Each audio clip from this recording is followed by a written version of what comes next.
Bonjour à toutes et à tous.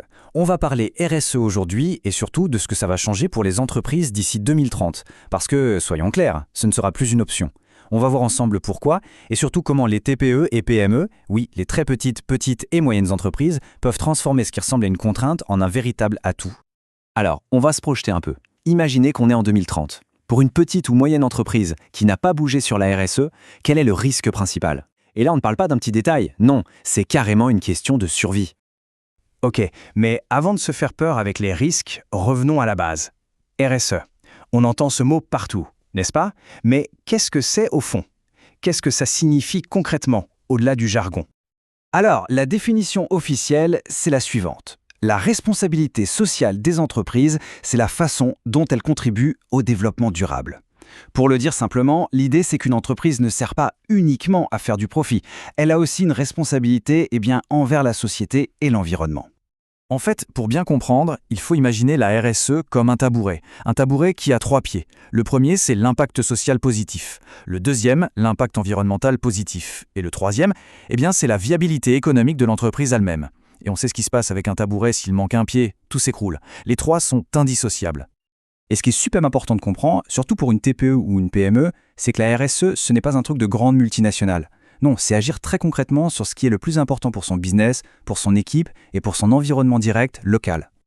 Voilà, les bases sont posées. Maintenant qu'on sait de quoi on parle, revenons à notre question du début, la question qui fâche un peu. Concrètement, si on ne fait rien, quels sont les risques? Le premier risque, et sans doute celui qui parle le plus, c'est le risque économique et financier. On est en 2030. Un financement est refusé, une subvention passe sous le nez, les assurances, les taux d'intérêt, tout augmente. Et le coup de grâce, des gros clients qui arrêtent de travailler avec l'entreprise parce qu'elle n'est pas dans les clous.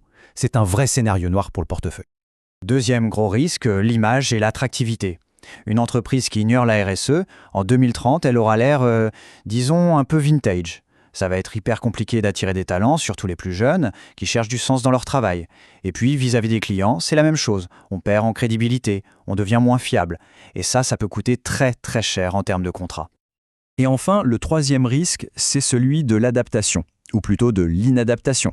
Pensez-y, une entreprise qui n'a pas anticipé les changements, elle est beaucoup plus fragile. Si une nouvelle réglementation tombe, les coûts de mise en conformité à la dernière minute sont énormes.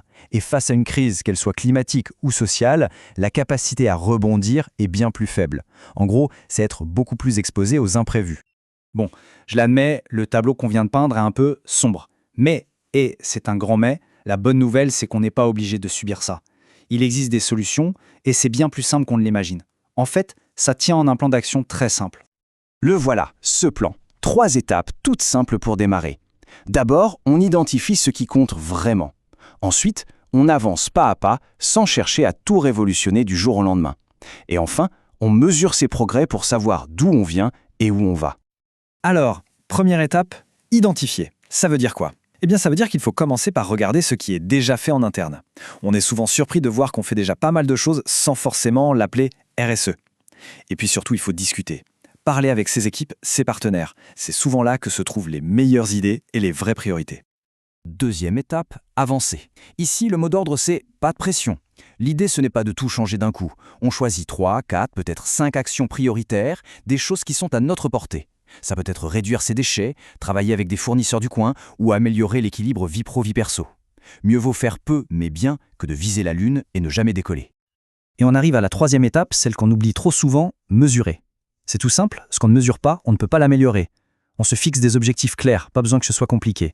Par exemple, cette année, on vise 10% de papier en moins. Ou bien assurer que tout le monde ait accès à au moins une formation. Et ensuite, on en parle. On communique sur les avancées. La transparence, ça paye toujours. On arrive au bout de cette analyse. S'il y a vraiment une seule chose à retenir de tout ça, c'est que la RSE, ce n'est pas juste une contrainte administrative, une case à cocher. C'est en fait un véritable choix stratégique pour l'avenir. Et cette phrase résume parfaitement l'enjeu. En 2030, ignorer la RSE, c'est risquer de décrocher en matière de compétitivité, subir des surcoûts majeurs, perdre en attractivité. En clair, ça veut dire être moins compétitif, payer plus cher et ne plus attirer personne. Franchement, qui peut se permettre un tel risque? L'image du train, elle est parlante. Le train de la RSE, il est déjà parti de la gare. La vraie question aujourd'hui, ce n'est plus de savoir s'il faut le prendre ou pas, c'est de s'assurer qu'on ne va pas le rater.